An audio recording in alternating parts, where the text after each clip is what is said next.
புதுக்கோட்டையில் கொலை செய்யப்பட்ட சமூக ஆர்வலர் ஜகபர் அலியின் உடலை தோண்டி எடுத்து எக்ஸ்ரே மற்றும் ஸ்கேன் எடுத்து மருத்துவ குழுவினர் ஆய்வு மேற்கொண்டு வருகின்றனர். கூடுதல் விவரங்களை செய்தியாளர் சாமிநாதன் வழங்க கேட்கலாம். வணக்கம் சாமிநாதன், கூடுதல் விவரங்கள். வணக்கம் வினிதா.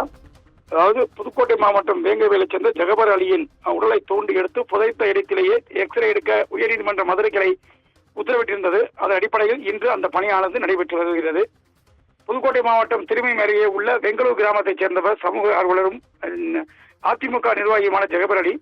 புதுக்கோட்டை மாவட்டத்தில் கனிம வளங்கள் அதிகமாக கொள்ளையடிக்கப்பட்டு வருவதாகவும், குறிப்பாக திருமயம் அருகே RR கிரசரில் முறைகேடாக கல் வெட்டி எடுக்கப்படுவதாக வட்டாட்சியர் மற்றும் வருவாய் கோட்டாட்சியர் ஆகியோரிடம் தொடர்ந்து புகார் அளித்து வந்தார். இதனைத் தொடர்ந்து கடந்த 13ஆம் தேதி புதுக்கோட்டை மாவட்ட ஆட்சியர் அலுவலகத்தில் மனு வைத்தார். இதனைத் தொடர்ந்து 17ஆம் தேதி திருமயம் அருகே உள்ள காட்டுப்பாவா பள்ளிவாசலில் தொழுகை முடித்து வீடு திரும்பி வந்து கொண்டிருந்த பொழுது கல்குவாரி உரிமையாளர்களால் லாரி ஏற்றி படுகொலை சொல்லப்பட்டார்.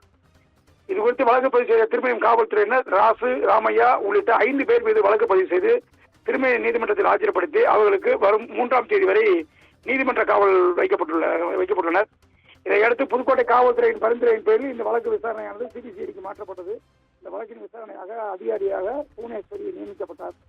இதனைத் தொடர்ந்து பல்வேறு கட்டமாக இந்த வழக்கானது நடைபெற்று வந்த நிலையில் இது சம்பந்தமாக காவல்துறை ஆய்வாளர், வருவாய் கோட்டாட்சியர், வட்டாட்சியர் மற்றும் கிராம நிர்வாக அலுவலர் ஆகியோர் பணியை நீக்கம் செய்யப்பட்டனர்.